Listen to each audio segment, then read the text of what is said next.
नमस्कार दोस्तों, आप सभी का टॉप 50 स्टैटिक्स क्वेश्चन सीरीज़ में बहुत बहुत स्वागत है। आज हम इस सीरीज़ का दूसरा पार्ट डिस्कस करेंगे जिसमें प्राचीन भारत के इतिहास से संबंधित प्रश्नों पर चर्चा करेंगे। इससे पहले वाला जो पार्ट था उसमें भी हमने प्राचीन भारत के इतिहास से संबंधित कुछ 50 महत्वपूर्ण प्रश्नों पर चर्चा की थी। तो अब आप सभी लोग हमें टेलीग्राम और इंस्टाग्राम पर भी फॉलो कर सकते हैं, जहां आपको डेली करंट अफेयर्स सीरीज से संबंधित पीडीएफ फाइल्स और दूसरे नॉलेजेबल वीडियो से संबंधित पीडीएफ फाइल भी उपलब्ध हो जाएगी। और जिन्होंने अभी तक हमें यूट्यूब चैनल पर सब्सक्राइब नहीं किया है वो सब्सक्राइब करें और बेल आइकन को भी ज़रूर दबाएं और वीडियो को अंत तक देखें। वीडियो पसंद आए तो आप सभी लोग उसे शेयर और ज़्यादा से ज़्यादा शेयर और ज़्यादा से ज़्यादा लाइक जरूर करें। तो चलते हैं अपने पहले प्रश्न पर। तो आज का हमारा पहला प्रश्न है, नर्मदा नदी पर सम्राट हर्ष के दक्षिण की ओर बढ़ने की कोशिश को किसने रोका था? तो नर्मदा नदी पर तो ऑप्शंस है हमारे पास पुलकेशिन प्रथम, पुलकेशिन द्वितीय, विक्रमादित्य प्रथम, विक्रमादित्य द्वितीय। तो इसका आंसर होगा पुलकेशिन द्वितीय। मगध और बंगाल को जीतकर जब जितनी हर्ष ने पूर्व दिशा में सफलता प्राप्त की थी उतनी वो दूसरी जगहों पर प्राप्त नहीं कर पाया। और जब वह नर्मदा नदी को पार करके दक्कन की ओर बढ़ना चाह रहा था, यानी कि जो हमारा दक्कन पठार वाला एरिया है, ये जो क्षेत्र है और यहाँ पर नर्मदा नदी बहती है, और उसने पूरा इस क्षेत्र में अपना वर्चस्व स्थापित करके वह दक्कन की ओर जब बढ़ रहा था तो उसको बढ़ने का जो प्रयास था उसको विफल किया चालुक्य नरेश पुलकेशिन द्वितीय ने।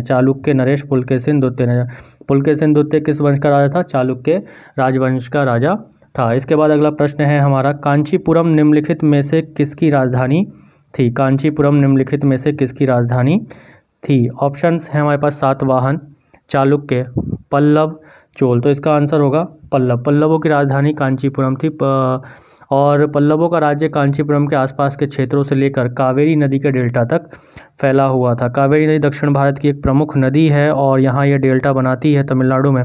तो यहाँ तक ये पूरा जो क्षेत्र था वो किससे संबंधित है? कांचीपुरम राज्य से संबंधित है और पल्लवों शासकों से संबंधित है। तो चलते हैं अपने अगले प्रश्न पर। अगला प्रश्न है हमारा, चालुक्यों की राजधानी निम्नलिखित में से कौन सी थी? ऑप्शन है हमारे मदुरै, ऐहोल, महाबलीपुरम, वल्लभी। तो इसका आंसर होगा ऐहोल। चालुक्यों की पहली राजधानी ऐहोल जो एक प्रमुख व्यापारिक केंद्र भी था और धीरे धीरे वह एक धार्मिक केंद्र भी बनता चला गया, जहाँ कई तरीके के मंदिर स्थापित हुए। और चालुक्यों का जो राज्य है वो कृष्णा और तुंगभद्रा नदियों के बीच में स्थित था, जो कि दक्षिण भारत की महत्वपूर्ण दो नदियां हैं। तुंगभद्रा नदी कृष्णा नदी की एक प्रमुख सहायक नदी है और ये क्षेत्र रायचूर दोआब कहलाता था, क्योंकि ये दो नदियों के बीच में है, कृष्णा और तुंगभद्रा के क्षेत्र बीच में ये पड़ता है। तो पुलकेशिन प्रथम के दौरान चालुक्यों की राजधानी बादामी स्थानांतरित की गई थी। फिर उसके बाद बादामी को बातापी के रूप में भी जाना जाने लगा था। तो चलते हैं अपने अगले प्रश्न पर। अगला प्रश्न है हमारा कि रवि कीर्ति निम्नलिखित में से किसके दरबारी कवि थे? रवि कीर्ति निम्नलिखित में से किसके दरबारी कवि थे? ऑप्शंस हैं हमारे पास चंद्रगुप्त द्वितीय, चंद्रगुप्त प्रथम, पुलकेशिन प्रथम, पुलकेशिन द्वितीय। तो इसका आंसर होगा पुलकेशिन द्वितीय। तो रवि कीर्ति जो थे वो पुलकेशिन द्वितीय के दरबारी कवि थे और पुलकेशिन द्वितीय सबसे प्रसिद्ध चालुक्य राजा रहे। और उसके बारे में रवि कीर्ति द्वारा रचित प्रशस्ति से साफ साफ पता चलता है और इसमें इनकी 4 पीढ़ियों के बारे में बताया गया है, जिसमें जो रवि कीर्ति द्वारा रचित प्रशस्तियां हैं उसमें। अगला प्रश्न है हमारा, अभिज्ञान शकुंतलम निम्न में से किसका प्रसिद्ध नाटक है? यानी कि अभिज्ञान शकुंतलम की रचना किसने की है? तो ऑप्शंस हैं हमारे पास हरिश्रेण, रवि कीर्ति, कालिदास और बाणभट्ट। तो इसका आंसर होगा कालिदास का सबसे प्रसिद्ध नाटक अभिज्ञान शकुंतलम है, जिसमें दुष्यंत नामक एक राजा और शकुंतला नाम की एक युवती की एक प्रेम कहानी को दर्शाया गया है। तो चलते हैं अपने अगले प्रश्न पर। तो अगला प्रश्न है हमारा कि लगभग 1500 वर्ष पूर्व बने महरौली के लौह स्तंभ में आज तक जंग नहीं लगी। यह अद्भुत लौह स्तंभ निम्नलिखित में से कहाँ स्थित है? अभी ऑप्शन है हमारे पास मध्य प्रदेश, बिहार, दिल्ली और आंध्र प्रदेश। तो इसका आंसर होगा दिल्ली। अभी महरौली का लौह स्तंभ दिल्ली में कुतुब मीनार के परिसर में स्थित है। इसकी ऊंचाई लगभग 7.2 मीटर है और वजन 3 टन माना जाता है, 3 टन से भी ज़्यादा माना जाता है। और इस पर खुदे हुए अभिलेख में इसके बनने के समय की जानकारी मिलती है और इसमें एक नाम लिखा हुआ है चंद्र नामक एक शासक का जिक्र है जो संभवतः गुप्त वंश से रहा होगा, इसलिए माना जाता है कि चंद्रगुप्त जो गुप्त वंश का शासक था उसके काल में इसका निर्माण हुआ था। तो चलते हैं अपने अगले प्रश्न पर। अगला प्रश्न है हमारा, निम्नलिखित में से कौन पुराणों के संकलन से संबंधित नहीं है? पुराणों के संकलन से यानी पुराणों के लेखन से लिखने में उसका कोई योगदान नहीं है, उसमें उसका कोई संबंध नहीं है। ऑप्शन है हमारे पास व्यास, उग्रश्रवा, लोमहर्ष, मखक। तो मंखक, तो इसका आंसर होगा डी। मंखक जो हैं वो पुराणों से उनका संबंध नहीं है। मंखक कश्मीर के एक संस्कृत महाकवि थे। श्रीकंठ चरितम महाकाव्य और मंख कोश इनकी रचना है। मंखक की 2 रचनाएं हैं, कौन कौन सी? श्रीकंठ चरितम महाकाव्य और मख कोश। तो इनकी 2 ये रचनाएं हैं, इनका पुराणों से कोई संबंध नहीं है। यदि पुराणों की संख्या अब हम देखें तो पुराणों की संख्या कितनी है? 18 पुराण हैं। परंतु जो मत्स्य पुराण में लिखा है कि पहले पुराण एक ही था और उसी से अन्य सभी पुराण निकले हैं। ब्राह्मण पुराण के अनुसार वेद व्यास ने पुराण संहिता का संकलन किया और विष्णु पुराण से पता चलता है कि व्यास ने अपनी पुराण संहिता अपने शिष्य लोमहर्ष को दी और उग्रश्रवा लोमहर्ष के पुत्र थे, वे भी पुराणों के संकलन से जुड़े रहे। तो इस तरीके से देखा जाए तो पुराणों के संकलनकर्ताओं में से एक व्यास द्वारा ही महाभारत का संकलन भी किया गया था और महाभारत लेखन कार्य लगभग 1500 वर्ष पूर्व किया गया। तो चलते हैं अपने अगले प्रश्न पर। अगला प्रश्न है हमारा, आर्यभट्टियम के लेखक आर्यभट्ट निम्नलिखित में से किससे संबंधित नहीं है? निम्नलिखित में से किससे संबंधित नहीं है? ज्योतिष, खगोल, गणित, व्याकरण। तो इसका आंसर होगा व्याकरण। आर्यभट्ट जो है वो व्याकरण से संबंध नहीं रखते हैं। गणितज्ञ हैं खगोल शास्त्री आर्यभट्ट ने संस्कृत में आर्यभट्टम नामक एक पुस्तक लिखी और वे एक महान ज्योतिषविद भी थे। उन्होंने अपनी पुस्तक में लिखा कि दिन और रात पृथ्वी के अपनी धुरी पर चक्कर काटने की वजह से होता है। उन्होंने ग्रहण के बारे में भी वैज्ञानिक तर्क दिया और इन्होंने व्रत की परिधि को मापने की भी एक विधि ढूंढ निकाली जो लगभग उतनी ही सही है जितनी आज प्रयुक्त होने वाली विधि है। तो चलते हैं अपने अगले प्रश्न पर। अगला प्रश्न है हमारा, कागज़ का आविष्कार निम्नलिखित में से कहाँ हुआ? तो ऑप्शन है हमारे पास भारत, चीन, अरब, यूरोप। तो आंसर होगा चीन। कागज़ का आविष्कार लगभग 1900 वर्ष पूर्व चीन में लून नामक एक व्यक्ति ने किया और लगभग 1400 वर्ष पूर्व ये तकनीक कोरिया तक पहुंची और इसके तुरंत बाद ही जापान तक फैल गई और लगभग 1800 वर्ष पूर्व ये बगदाद में पहुंची और फिर बगदाद से ये यूरोप, अफ्रीका और एशिया के अन्य भागों में फैली। इस उपमहाद्वीप में कागज़ की जो जानकारी है वो बगदाद से ही आई है। जो उप महाद्वीप की हम बात कर रहे हैं, भारतीय उपमहाद्वीप की बात कर रहे हैं, तो इस भारतीय उपमहाद्वीप में बगदाद से कागज़ की जानकारी आई। तो चलते हैं अपने अगले प्रश्न पर। अगला प्रश्न है हमारा, मनुष्य के द्वारा खोजी गई सर्वप्रथम धातु कौन सी थी? मनुष्य के द्वारा खोजी गई सर्वप्रथम धातु कौन सी थी? ऑप्शन है हमारे पास तांबा, सीसा, लोहा, जस्ता। तो इसका आंसर होगा तांबा। मनुष्य के द्वारा खोजी गई सर्वप्रथम धातु थी तांबा और बाद में तांबे के साथ दूसरी धातुएं मिलाई गईं जैसे रंगा, जास्ता तथा सीसा। इन्हें मिलाने से जो मिश्र धातु बनी वह कांसा कहलाई। क्या कहलाई? कांसा कहलाई। कांसा जो एक मिश्र धातु है जो लोहा, जस्ता, सीसा को तांबा में मिलाने से बनती है। तो चलते हैं अपने अगले प्रश्न पर। तो आज का हमारा अगला प्रश्न है, सिंधु सभ्यता के सबसे पुराने जिस नगर की खोज हुई और जो रावी तट पर स्थित था, कौन सा वो नगर है जिसकी सबसे पुराना नगर है जिसकी खोज हुई और वो कहाँ है? रावी नदी के तट पर स्थित है। ऑप्शंस हैं हमारे पास हड़प्पा, मोहनजोदड़ो, कालीबंगा, लोथल। तो आंसर है इसका हड़प्पा। हड़प्पा जो है वो रावी नदी के किनारे है।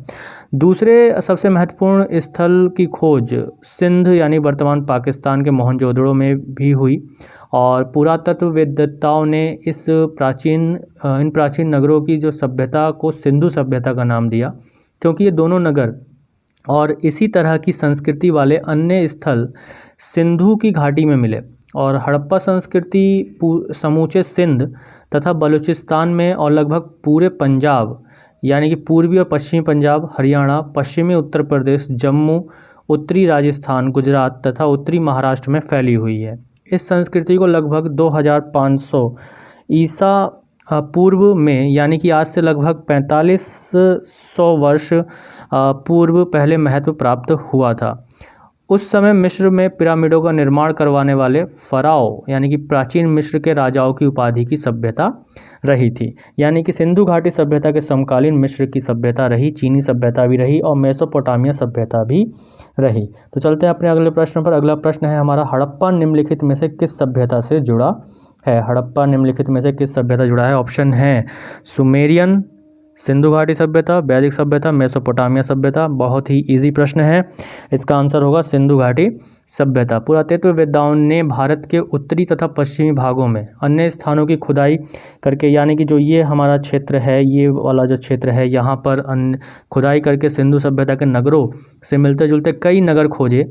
इसलिए सिंधु घाटी की सभ्यता को अब हड़प्पा संस्कृति भी कहते हैं, क्योंकि इन नगरों में रहने वाले लोगों का जीवन हड़प्पा वासियों से बिल्कुल मिलता जुलता है। चाहे वो लोथल में रह रहे लोग हों, कालीबंगा में, राजस्थान कालीबंगा में रहने वाले लोग हों, या सिंध या बलूचिस्तान वाले क्षेत्र हों, वहाँ से जो भी स्थल मिले हैं वहाँ से ये हड़प्पा वासियों से जीवन का मिलता जुलता असर दिखाई देता है।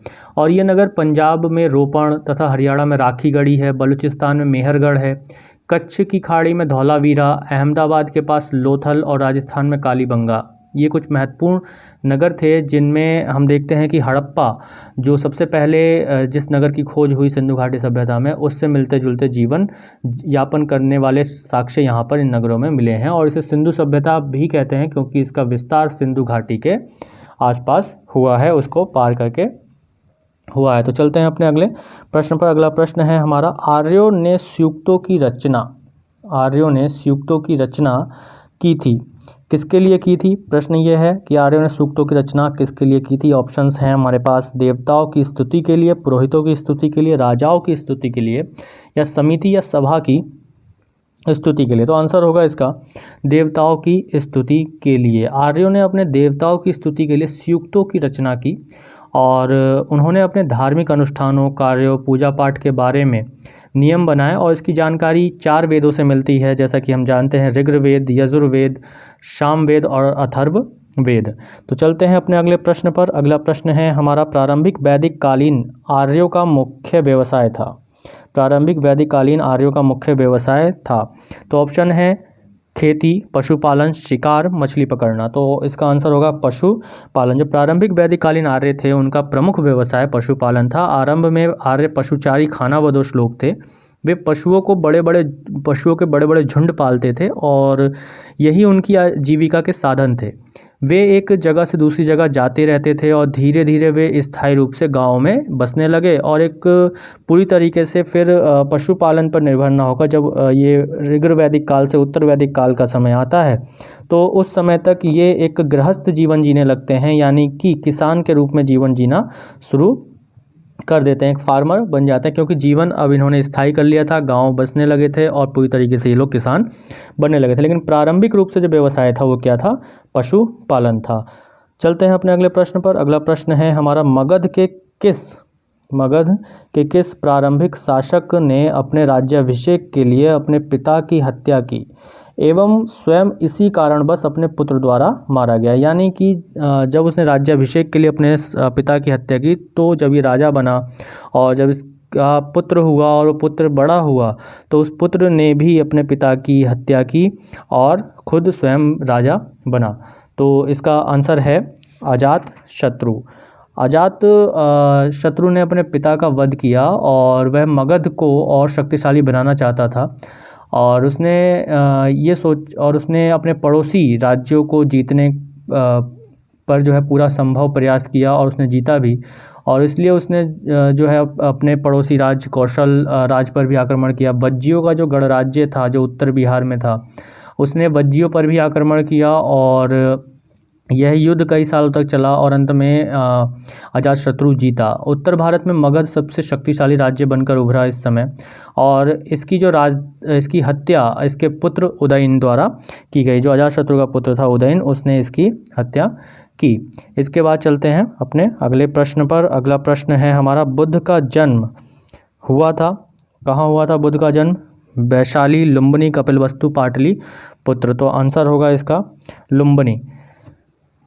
महावीर के जन्म के कुछ सालों बाद शाक्य कुल में एक राजकुमार का जन्म हुआ जिसका नाम सिद्धार्थ था, और सिद्धार्थ के रूप में बुद्ध का जन्म हुआ, और वे कपिलवस्तु के पास में लुम्बिनी वन यानी नेपाल और पूर्वी उत्तर प्रदेश की सीमा के पास में ये स्थान है अभी में वो उनका जन्म हुआ। और बुद्ध ज्ञान की खोज में कई वर्षों तक घूमते रहे। कठिन तपस्या के बाद उनको ज्ञान की प्राप्ति हुई, और उनका कहना था कि संसार में दुख ही दुख है और इसका कारण है सांसारिक चीज़ों के लिए तृष्णा यानी कि इच्छा का होना। और उन्होंने अष्टांगिक मार्ग पर चलकर मनुष्य तृष्णा को छुटकारा पाने का रास्ता दिखाया। और इन्हें ज्ञान की प्राप्ति कहाँ हुई?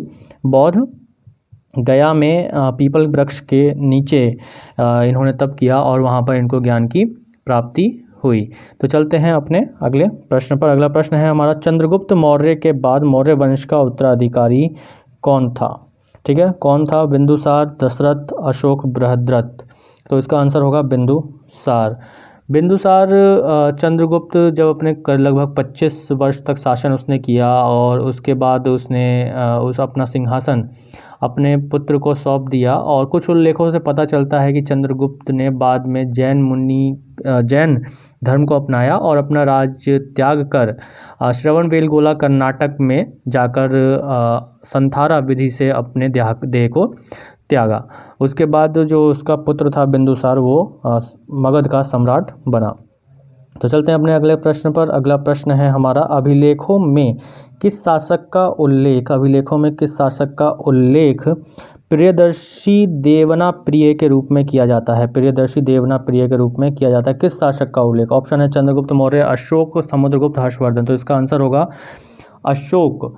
अशोक को उसके अभिलेखों में प्रियदर्शी देवना प्रिय के रूप में बताया गया है, और राजाओं के ये उपाधियों को संबोधित करता है। और पुराणों में उसे अशोक वर्धन भी कहा गया है अशोक को। और अपने शासन के 12वें वर्ष के बाद अशोक ने अपनी राजआज्ञाएं जारी करना शुरू कर दिया, और इसमें अपने धर्म, अच्छे शासन और लोगों का एक दूसरे के प्रति बर्ताव जैसे मामलों के बारे में अपने विचार व्यक्त करने शुरू किए। और इन राजआज्ञाओं को चट्टानों तथा स्तंभों पर खुदवा दिया गया, और इस प्रकार प्रजा को जो है जानकारी मिली कि उनका राजा क्या सोचता है। और इन अभिलेखों से भी हमें अशोक के विचारों के बारे में जानकारी मिलती है। तो चलते हैं अपने अगले प्रश्न पर। अगला प्रश्न है, अशोक के अधिकांश अभिलेख पर किस लिपि का प्रयोग किया गया है? अशोक के अधिकांश अभिलेख पर किस लिपि का प्रयोग किया गया? ऑप्शन है खरोष्टी, ब्राह्मी, अरामाइक, यूनानी। तो सबसे ज़्यादा जो अशोक के अभिलेख प्राप्त हुए हैं, अधिकांश अभिलेख जो प्राप्त हुए हैं वो ब्राह्मी लिपि में प्राप्त हुए हैं। इसके अलावा खरोष्टी, अरामाइक, यूनानी लिपियों में भी अशोक के अभिलेख हैं, परंतु उसका जो क्षेत्र है वो कुछ पाकिस्तान, अफगानिस्तान, ईरान या यूनान वाला जो क्षेत्र है, इस एरिया में खरोष्टी, अरामाइक और यूनानी लिपि में उसके अभिलेख मिले हैं। परंतु पूरे भारत में जो उसके अभिलेख पाए गए हैं वो मुख्यतः ब्राह्मी लिपि में लिखे गए हैं। तो चलते हैं अपने अगले प्रश्न पर। अगला प्रश्न है हमारा, निम्न में से किस शासक ने मगध की राजधानी पाटलिपुत्र से हटाकर वैशाली में स्थापित की? किस शासक ने पाटलिपुत्र से राजधानी हटाकर कहाँ स्थापित की?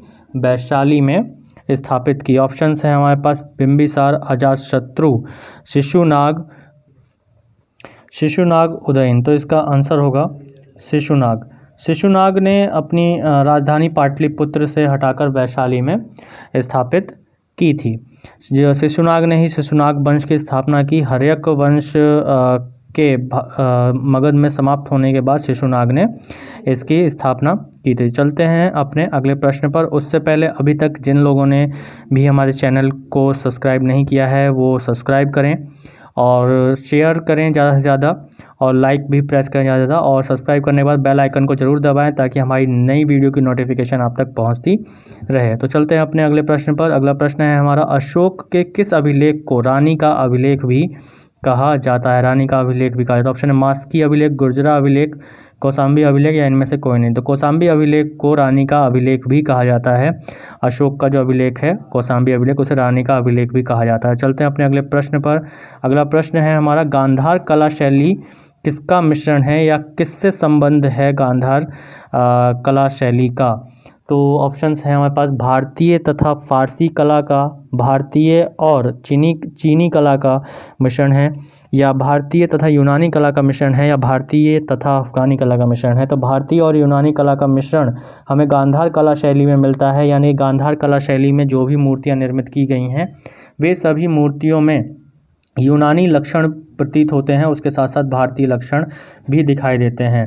तो गौतम बुद्धा की जो मूर्तियां अधिकांश गांधार कला शैली से पाई गई हैं, वहाँ पर यूनानी देवताओं के लक्षण उनकी मूर्तियों को बनाने में दिखाए गए हैं। जैसे हेल्यूकस से की तरह शरीर को हष्टपुष्ट दिखाया गया है गौतम बुद्धा के, और शरीर पर बहुत सारे आभूषणों को भी दिखाया गया है, जो ये दर्शाता है कि गांधार शैली में किस प्रकार यूनानी कला शैली का प्रभाव प्रदर्शित होता है। तो चलते हैं अपने अगले प्रश्न पर। किस यात्री ने बौद्ध ग्रंथों को अपने साथ ले जाने के लिए एकत्र किए? यानी कि बौद्ध ग्रंथों को कौन यात्री अपने साथ ले जाना चाहता था और उसने इसी उद्देश्य से इसको इकट्ठा किया? ह्वेंशांग, मेगास्थनीज, फाहियान या इनमें से कोई नहीं। तो इसका आंसर होगा फाहियान। फाहियान भारत गुप्त काल में आया था और फाहियान के ग्रंथों में गुप्तकालीन जीवन के बारे में जानकारी बहुत मिलती है। फाहियान ने लिखा है कि अलग अलग विचार होने के बाद भी बौद्ध और ब्राह्मण आपस में भारत में किस प्रकार शांति से अपना जीवन यापन कर रहे हैं, एक साथ रह रहे हैं, और उसने इनके भारत की जो समृद्धि है, धन दौलत है, उसकी भी प्रशंसा की है। और उसने ये भी कहा है कि भारत के लोग कानून का पालन करने वाले ईमानदार हैं और कानून यहाँ पे नरम है, दंड भी कठोर नहीं है, और समाज जो है वो जातियों में बटा हुआ है और अधिकतर जातियाँ आपस में मिलजुल से रहती थी, परंतु नगरों में एक वर्ग ऐसा भी था जिसके साथ बुरा व्यवहार किया जाता था और उन लोगों को अछूत कहा जाता था। तो इसका भी उल्लेख फाहियान ने किया है। तो चलते हैं अपने अगले प्रश्न पर। अगला प्रश्न है हमारा, निम्नलिखित में से कौन सी कालिदास की रचना नहीं है? निम्नलिखित में से कौन सी कालिदास की रचना नहीं है? ऑप्शंस हैं हमारे पास, अभिज्ञान शकुंतलम, मेघदूत, रघुवंश और पंचतंत्र। तो इसका आंसर होगा पंचतंत्र। कालिदास के द्वारा रचित मेघदूत, रघुवंश एवं अभिज्ञान शकुंतलम में साहित्यिक गुणों के अलावा गुप्तकालीन समाज का भी स्पष्ट चित्र देखने को मिलता है। और कालिदास चंद्रगुप्त द्वितीय के दरबार में कुछ समय तक रहे। कालिदास की संस्कृत भाषा बहुत सुंदर थी और उनके पास उनके पहले की संस्कृत रचनाओं में ऐसी सुंदर भाषा देखने को नहीं मिलती है। पंचतंत्र कहानियों का एक संग्रह है और पंचतंत्र के रचयिता जो हैं वो विष्णु शर्मा हैं, और विश्व में अधिकांश भाषाओं में पंचतंत्र का कहा जाए तो अनुवाद किया गया है, अनेक भाषाओं में अनुवाद ट्रांसलेशन किया गया है। ऑप्शंस, अगला क्वेश्चन है हमारा, अंकोर वाट मंदिर किस देश में स्थित है? अंकोर वाट मंदिर किस देश में स्थित है? ऑप्शंस है हमारे पास, थाईलैंड, कंबोडिया, इंडोनेशिया या इनमें से कोई नहीं। तो इसका आंसर होगा कंबोडिया। अंकोर वाट मंदिर जो है वो कंबोडिया में स्थित है। कंबोडिया में अंकोर वाट के नज़दीक जो है बायान में भव्य बौद्ध स्तूप का निर्माण है, और बौद्ध धर्म का प्रभाव बढ़ने से थाईलैंड और बर्मा ने भी बौद्ध धर्म को अपना लिया, और इन देशों के मंदिरों में तथा मूर्ति कला एवं चित्रकला में और भारतीय बौद्ध कला में काफ़ी समानता देखने को मिलती हैं। तो सबसे पहले भारत के संबंध बर्मा, मलाया, कंबोडिया और जावा में स्थापित हुए, और इन देशों ने भारतीय मंदिरों की तरह ही भव्य मंदिरों का भी निर्माण किया, जैसे कंबोडिया में अंकोर वाट मंदिर। तो चलते हैं अपने अगले प्रश्न पर। अगला प्रश्न है हमारा कि कल्हड़ की रचना के द्वारा हमें किस क्षेत्र के राजाओं का इतिहास के बारे में पता चलता है? किस क्षेत्र के राजाओं के इतिहास का पता चलता है? ऑप्शन है हमारे पास, कश्मीर के राजाओं का, दक्कन के राजाओं का, दक्षिण भारत के राजाओं का या इनमें से कोई नहीं। आंसर है इसमें कश्मीर के राजाओं का। कल्हड़ द्वारा रचित राज तरंगिणी एक बृहद संस्कृत महाकाव्य है। किस भाषा में है? संस्कृत में है, ये ध्यान रखना है। और संस्कृत महाकाव्य है ये राजतरंगिणी, जिसमें कल्हड़ ने कश्मीर के राजाओं के बारे में बताया है और उसके शासनकाल में राजाओं के इतिहास दर्ज है। और कल्हड़ ने अपना वृत्तांत लिखने के लिए शिलालेखों, दस्तावेजों, प्रत्यक्षदर्शियों के वर्णन और पहले के इतिहास समेत सभी तरह के स्रोतों का इस्तेमाल किया है। तो 12वीं सदी का इतिहास जानने का ये एक अच्छा स्रोत है राज तरंगिणी, जो कि कल्हड़ की रचना है और किस भाषा में है? संस्कृत में है। तो चलते हैं अपने अगले प्रश्न पर। अगला प्रश्न है हमारा, प्रसिद्ध त्रिपक्षीय संघर्ष का कारण। प्रसिद्ध त्रिपक्षीय संघर्ष का कारण निम्न में से कौन सा है? ऑप्शन है कलिंग पर नियंत्रण, कन्नौज पर नियंत्रण, दक्कन पर नियंत्रण, या इनमें से कोई नहीं। तो आंसर होगा इसका कन्नौज पर नियंत्रण। गुर्जर प्रतिहार, राष्ट्रकूट एवं पाल वंश के शासकों के बीच ये काफ़ी लंबी लड़ाई चली, जिसको त्रिपक्षीय संघर्ष कहा जाता है। और ये तीनों ही राजवंश कन्नौज पर नियंत्रण करना चाहते थे और ये सदियों तक संघर्ष में रहे, क्योंकि कन्नौज जो है वो गंगा के उपजाऊ एवं साधन संपन्न क्षेत्रों में स्थित था और कन्नौज की स्थिति भी जो है वो सामरिक और रणनीतिक रूप से महत्वपूर्ण रही थी। तो चलते हैं अपने अगले प्रश्न पर। अगला प्रश्न है, सर विलियम जोन्स ने निम्नलिखित में से किसका अनुवाद अंग्रेजी में किया था? ऑप्शन है हमारे पास मनुस्मृति, भगवद गीता, अभिज्ञान शकुंतलम और रामायण। तो इसका आंसर होगा अभिज्ञान शकुंतलम। सर विलियम जोन्स ने 1789 में अभिज्ञान शकुंतलम नामक नाटक का अंग्रेजी में अनुवाद किया था। तो चलते हैं अपने अगले प्रश्न पर। भारत के इतिहास का पहला सुव्यवस्थित इतिहास निम्नलिखित में से किस विद्वान ने तैयार किया? सुव्यवस्थित इतिहास। ऑप्शन है हमारे पास Max Muller, Vincent Arthur Smith, Rajendra Lal Mitra या ब्लिंकन्स। तो इसका आंसर होगा Vincent Arthur Smith. Vincent Arthur Smith की पुस्तक अर्ली हिस्ट्री ऑफ इंडिया, क्या पुस्तक है? Early history of India.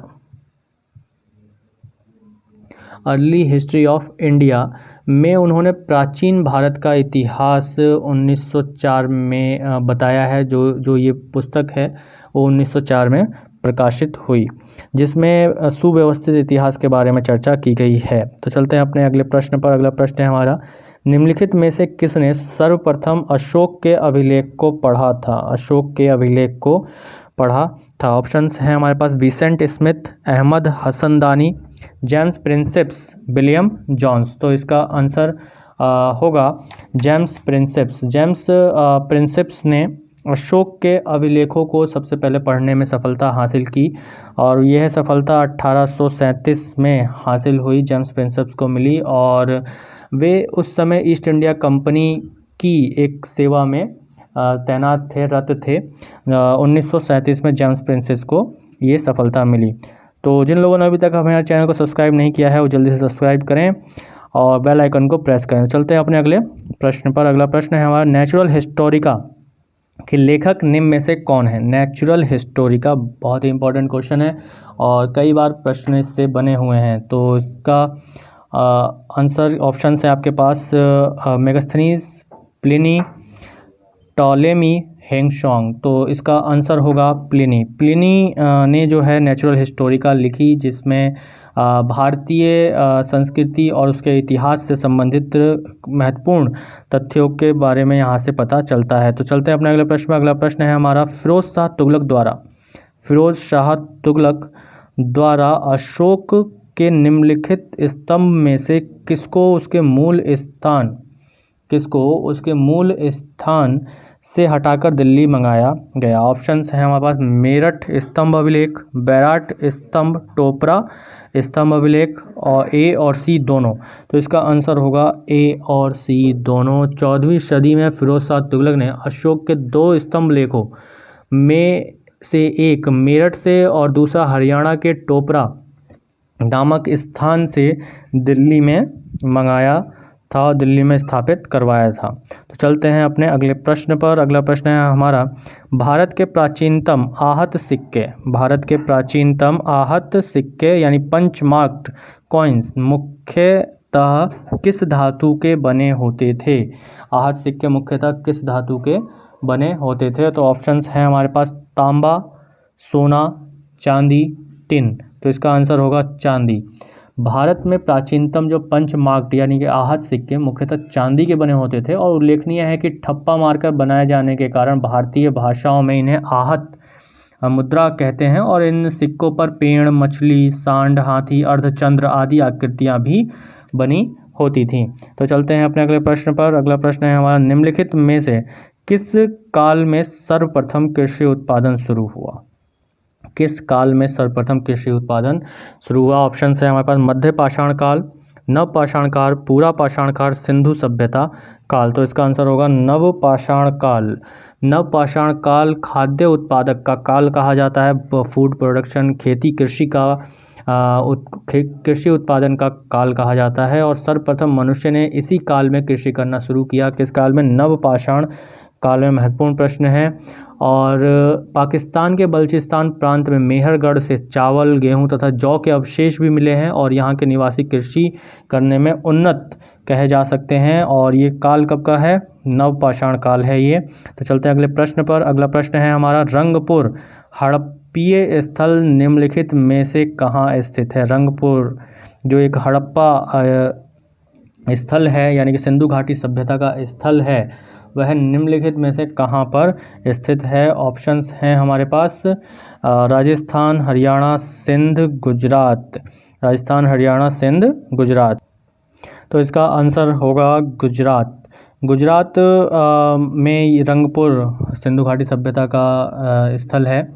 और इसके अलावा अगर हम देखें तो कुछ इन राज्यों में जैसे कि राजस्थान में कालीबंगा, हरियाणा में राखीगढ़ी, सिंध में मोहनजोदड़ो प्रसिद्ध हड़प्पीय स्थल रहे हैं। तो चलते हैं अपने अगले प्रश्न पर। अगला प्रश्न है हमारा, निम्नलिखित में से किस संस्कृति को मेलुहा नाम से भी जाना जाता है? किस संस्कृति को मेलुहा नाम से भी जाना जाता है? तो ऑप्शन है हमारे पास मिस्र, मेसोपोटामिया, सिंधु, सुमेरिया। तो इसका आंसर होगा सिंधु। सिंधु संस्कृति को, सिंधु सभ्यता को मेलुहा सिंधु संस्कृति कहा जाता है यानी कि मेलुहा सिंधु संस्कृति का प्राचीन नाम है। और 2350 ईसा पूर्व के आसपास मेसोपोटामियाई अभिलेखों में मेलुहा के साथ व्यापारिक संबंधों की चर्चा मिलती है और मेसोपोटामिया के पुरालेखों में दो मध्यवर्ती व्यापार केंद्रों का उल्लेख मिलता है, दिलमन और माकन। ये दोनों मेसोपोटामिया और मेलुहा के बीच में स्थित है। मेसोपोटामिया सभ्यता वर्तमान देश इराक में स्थित है और वहाँ जो दो नदियाँ हैं यूफ्रेटस और टिग्रिस, उन दो नदियों के बीच में मेसोपोटामिया सभ्यता के साक्ष्य पाए जाते हैं। तो चलते हैं अपने अगले प्रश्न पर। अगला प्रश्न है हमारा, वैदिक संस्कृति में पुरंदर शब्द का प्रयोग किसके लिए किया जाता था? पुरंदर शब्द का प्रयोग जो है वो किसके लिए किया जाता था? ऑप्शन है हमारे पास अग्नि, इंद्र, जल, वायु। तो इसका आंसर होगा इंद्र के लिए। वैदिक संस्कृति में पुरंदर शब्द का प्रयोग पुरंदर शब्द का प्रयोग इंद्र के लिए किया जाता था। तो ऋग्वेद में इंद्र को पुरंदर कहा गया है और जिसका अर्थ होता है दुर्गों को तोड़ने वाला। इंद्र आर्यों के प्रमुख देवता हुआ करते थे और आर्य मुख्यतः युद्ध को जो जीता करते थे, उनके पास घोड़े थे जो तेज गति से दौड़ते थे और घोड़े वाले रथ हुआ करते थे जिससे वो युद्ध को आसानी से जीत जाया करते थे। चलते हैं अगले प्रश्न पर। दशराज्य युद्ध निम्नलिखित नदियों में से किसके किनारे हुआ? दशराज्य युद्ध निम्नलिखित नदियों में से किसके किनारे? परुष्णी, वितस्ता, बिपाशा, आस्किनी। तो इसका आंसर होगा परुष्णी नदी के किनारे यह युद्ध हुआ। अगर हम इसमें देखें तो वितस्ता नदी जिसका अब वर्तमान में जो नाम है वो क्या है? झेलम है। झेलम को वितस्ता नदी कहते हैं। बिपाशा नदी व्यास नदी को कहते हैं, जो ये सिंधु की सहायक नदियां हैं दोनों। और इसके अलावा जो परुष्णी नदी है वो रावी नदी को कहते हैं जिसके किनारे दशराज्य युद्ध हुआ। और अस्किनी जो नदी है वो कहा जाता था चिनाव को, और चिनाव को अस्किनी नदी कहा जाता था। तो ये इन नदियों के जो है प्राचीन नाम हुआ करते थे। और ये 10 राज्य युद्ध इन 10 राजाओं के बीच होने वाले युद्ध को कहा गया है। ये भरत कुल के राजा सुदास और 10 राजाओं के बीच युद्ध हुआ और यह युद्ध परशुनी नदी के किनारे, जिसे आज हम रावी के नाम से जानते हैं, उसके तट पर हुआ और इसमें राजा सुदास की जीत हुई और इस प्रकार आगे चलकर हमारे देश का नाम भारतवर्ष भरत कुल के नाम पर पड़ा। तो इस काल में अगर हम देखें तो जो युद्ध होते थे मुख्यतः वो गाय को लेकर होते थे, क्योंकि गाय सबसे उत्तम धन मानी जाती थी और आर्यों का अधिकांश लड़ाइयाँ जो है गायों को लेकर ही हुआ करती थी। चलते हैं अपने अगले प्रश्न पर। अगला प्रश्न है हमारा, ऋग्वेद में किस देवता की स्तुति संग्रहित नहीं है? यानी ऋग्वेद में किस देवता के लिए मंत्रों का उपयोग नहीं किया गया है और उसकी स्तुति नहीं की गई है? ऑप्शन है हमारे पास इंद्र, वरुण, पशुपति, मित्र। तो इसका आंसर होगा पशुपति। पशुपति का जिक्र जो है ऋग्वेद में नहीं मिलता है। ऋग्वेद में मुख्यतः अग्नि, इंद्र, वरुण और मित्र आदि देवताओं की स्तुतियों का संग्रह है और ऋग्वेद में इंद्र को बादल, बिजली और युद्ध का देवता माना जाता था और अग्नि का स्थान दूसरा था इंद्र के बाद। और वे लोग मानते थे कि अग्नि में डाले जाने पर जो आहुतियाँ अग्नि में डाली जाती है वो धुआं बनकर आकाश में जाकर अंततः देवताओं को मिल जाती है। पशुपति को हड़प्पा काल का मुख्य देवता माना जाता था, जो कि आर्यों से पहले जो सिंधु घाटी सभ्यता थी उसमें पशुपति को प्रमुख देवता के रूप में माना जाता था और ना कि ऋग्वैदिक काल में। अतः ऋग्वेद में पशुपति की जो स्तुति है इसी कारण जो है नहीं मिलती है। तो चलते हैं अपने अगले प्रश्न पर। अगला प्रश्न है हमारा, ऋग्वैदिक काल में कुलप शब्द का उपयोग किसके लिए किया जाता था? ऑप्शन है चारागाह का प्रधान, परिवार का मुखिया, गांव का मुखिया। तो इसका आंसर होगा परिवार के मुखिया के लिए कुलप शब्द का प्रयोग किया जाता था। ऋग्वैदिक काल में अधिकारी जो है वो विभिन्न क्षेत्रों से जुड़े थे और चारागाह या बड़े जत्थे का जो प्रधान होता था उसे बाज्रपति कहा जाता था और परिवार के प्रधानों को कुलप कहा जाता था। ग्रामीणी आरंभ में छोटी सी एक कबीलाई लड़ाकू टोली के मुखिया होता था, लेकिन बाद में ऐसी टोलियां स्थिर हो गईं और जो गांव में बदल गई और फिर बाद में इन्हें गांव का मुखिया कहा जाने लगा, ग्रामीणी को। तो ऐसे कई अधिकारी थे जिनके नाम उनके पदों से जुड़े हुआ करते थे। तो चलते हैं अपने अगले प्रश्न पर। अगला प्रश्न है हमारा, उत्तर वैदिक काल में पूषण किसके देवता के रूप में पूजे जाने लगे? उत्तर वैदिक काल में पूषण किसके देवता के रूप में पूजे जाने लगे? ऑप्शन है ब्राह्मण के, शूद्रों के, क्षत्रियों के, वैश्यों के। तो आंसर होगा इसका शूद्रों के। जो पूषण जो देवता थे वो पशुओं के रक्षक के रूप में जाने जाते थे और वो ये उत्तर वैदिक काल में शूद्रों के देवता के रूप में पूजे जाने लगे। तो चलते हैं अपने अगले प्रश्न पर। अगला प्रश्न है हमारा, निम्नलिखित में से कौन सा जैन धर्म के त्रिरत्न माने जाते हैं? निम्नलिखित में कौन सा जैन धर्म के त्रिरत्न माने जाते हैं? तो ऑप्शंस हैं हमारे पास बुद्ध, धम्म, संघ, अमर्ष, औचर्य, अपरिग्रह, समय ज्ञान, सम्यक ध्यान, सम्यक आचरण, कैवल्य, जिन, तीर्थंकर। तो इसका आंसर होगा सम्यक ज्ञान, सम्यक ध्यान और सम्यक आचरण। बुद्ध, धम्म, संघ ये जो त्रिरत्न हैं ये बौद्ध धर्म के त्रिरत्न हैं। किस धर्म के त्रिरत्न हैं? बौद्ध धर्म के त्रिरत्न हैं और ये त्रिरत्न जैन धर्म के त्रिरत्न हैं। जैन धर्म के सांसारिक बंधनों से छुटकारा पाने के उपाय बताए गए और जिसमें मोक्ष के लिए कर्मकांडीय अनुष्ठान की आवश्यकता नहीं है, ऐसा इसमें बताया गया। और इसके लिए सम्यक ज्ञान, सम्यक ध्यान और सम्यक आचरण को प्राप्त किया जा सकता है अगर यदि मोक्ष चाहिए तो। ये तीनों ही जैन धर्म के त्रिरत्न इतने माने गए। तो अगला प्रश्न है हमारा कि इनमें से किस नगर का संबंध महावीर से नहीं है? जो महावीर स्वामी हुए 24वें तीर्थंकर हुए जैन धर्म के, 24th तीर्थंकर हुए जैन धर्म के, उनसे संबंधित नहीं है। इनमें से कौन सा ऐसा स्थल है जो इससे संबंधित नहीं है? ऑप्शन है पर वैशाली, लुम्बिनी, चंपा, पावापुरी। तो इसका आंसर होगा लुम्बिनी। लुम्बिनी महावीर जैन से संबंधित नहीं है, बल्कि लुम्बिनी जो है गौतम बुद्ध से संबंधित स्थल है। बाकी अन्य जो स्थल हैं वो महावीर स्वामी से संबंध रखते हैं। कपिलवस्तु के निकट नेपाल के तराई में अवस्थित लुम्बिनी जो है वो महात्मा बुद्ध का जन्म स्थान है तथा अन्य जो नगर हैं वो किससे संबंध रखते हैं, महावीर स्वामी से। वैशाली को महावीर स्वामी का जन्म स्थान और पावापुरी को निर्वाण स्थल यानी कैवल्य स्थल है। और चंपा में महावीर ने उपदेश दिए थे, चंपा में उपदेश दिए महावीर स्वामी ने, ठीक है। और पावापुरी में उनको कैवल्य की प्राप्ति हुई, कैवल्य की प्राप्ति हुई यानी कि मृत्यु हुई। और वैशाली में उनका जन्म स्थान माना जाता है। तो चलते हैं अपने अगले प्रश्न पर। अगला प्रश्न है हमारा, जैन धर्म के धार्मिक ग्रंथ किस भाषा में लिखे गए? जैन धर्म के धार्मिक ग्रंथ किस भाषा में लिखे? अर्धमागधी भाषा, पाली, प्राकृत या इनमें से कोई नहीं। तो इसका आंसर होगा अर्धमागधी।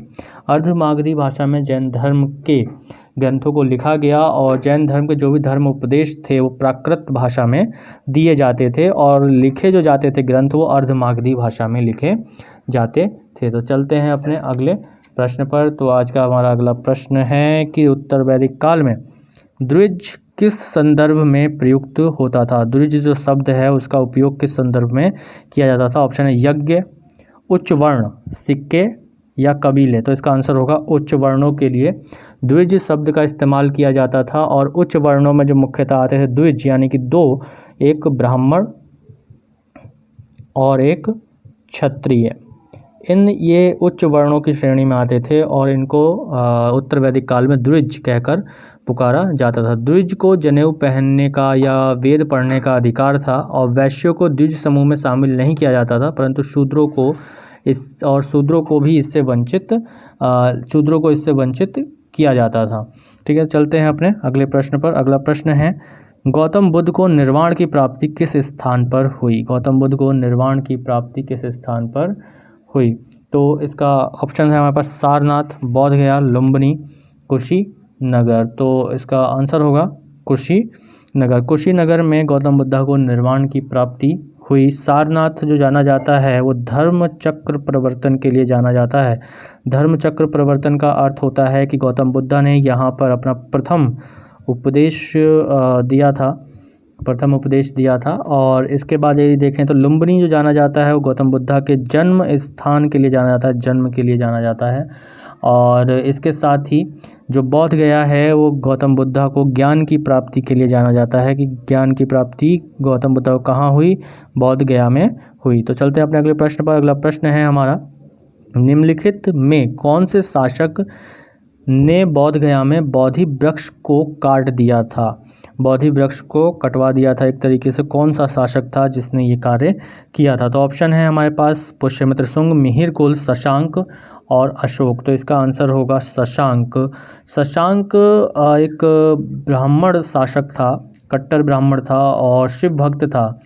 वो बौद्ध धर्म के बिल्कुल विरुद्ध रहता था और उसने बोध गया में जो बोधि वृक्ष है उसको कटवा दिया और जिसके नीचे बुद्ध को ज्ञान की प्राप्ति हुई थी। और ब्राह्मण शासक जो पुष्यमित्र शुंग है ये ब्राह्मण का शासक था और इसने भी जो बौद्ध भिक्षु हैं उनको काफ़ी सताया और बौद्ध मठों को काफ़ी तोड़ फोड़ उसमें काफ़ी करवाई। इसके साथ ही सांप्रदाय जो शैव संप्रदाय है उसके हूण जो राजा थे, हूण वंश के जो राजा थे वो शैव संप्रदाय से संबंध रखते थे और उसके शासक थे मिहिरकुल। उन्होंने भी सैकड़ों बौद्ध को जो है मौत के घाट उतारा। और यहाँ पे अगर हम देखें तो अशोक की बात करें तो अशोक तो स्वयं एक बौद्ध धर्म को मानने वाला व्यक्ति था। इसने बौद्ध धर्म के प्रचार प्रसार से संबंधित कार्य किए थे। तो चलते हैं अपने अगले प्रश्न पर। अगला प्रश्न है हमारा, कौशल महाजनपद की राजधानी निम्न में से क्या है? कौशल महाजनपद की राजधानी निम्न में से क्या है? ऑप्शन है वाराणसी, श्रावस्ती, चंपा, राजगीर। तो इसका आंसर होगा श्रावस्ती। श्रावस्ती जो है वो कौशल महाजनपद की राजधानी है। वाराणसी जो थी वो काशी महाजनपद की राजधानी थी, काशी महाजनपद की राजधानी थी। और चंपा जो है वो अंग महाजनपद की राजधानी रही।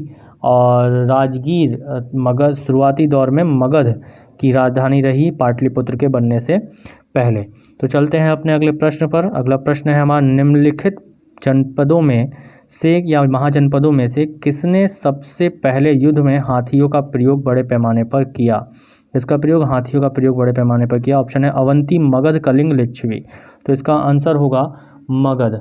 मगध के राजाओं ने युद्ध में सबसे पहले हाथियों का उपयोग किया बड़े पैमाने पर, और चूंकि मगध उस समय तक सबसे शक्तिशाली राज्य था, तो इस कारण इसके पास इसकी सेना भी सबसे मजबूत हुआ करती थी, और मगध ही पहला राज्य बना जिसने अपने पड़ोसियों के विरुद्ध युद्ध में हाथियों का बड़े पैमाने पर प्रयोग किया। और देश के पूर्वांचल से मगध के शासकों के पास हाथी लगातार पहुंचते रहे थे। तो चलते हैं इसके बाद अपने अगले प्रश्न पर। अगला प्रश्न है हमारा कि निम्नलिखित में से किस अभिलेख में अशोक के नाम का उल्लेख किया गया है? अशोक के नाम का उल्लेख किया गया है। ऑप्शन है हमारे पास भाब्रू अभिलेख, 13वां शिला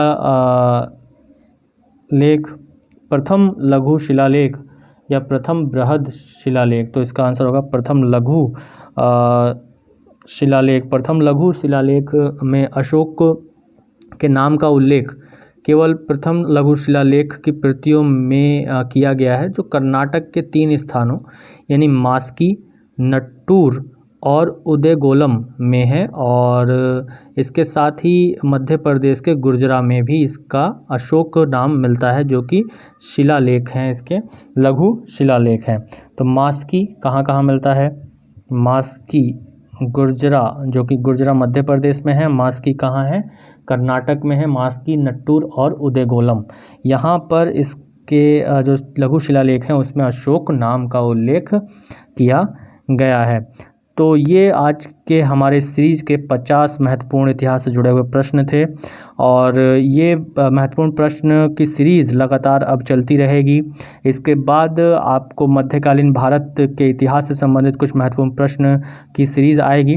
तो लगातार हमसे जुड़े रहें और बने रहें, और उसके लिए हमारे YouTube चैनल को लाइक ज़रूर करें, शेयर करें, सब्सक्राइब करें, ज़्यादा से ज़्यादा सब्सक्राइब और शेयर करें, जिससे आपके पास अगले सीरीज़ की नोटिफिकेशन जल्द से जल्द पहुंच सके। और इन वीडियोस की PDF के लिए हमारे टेलीग्राम चैनल को फॉलो ज़रूर करें, और लक्ष्य के इंस्टाग्राम चैनल को भी फॉलो ज़रूर करें। धन्यवाद।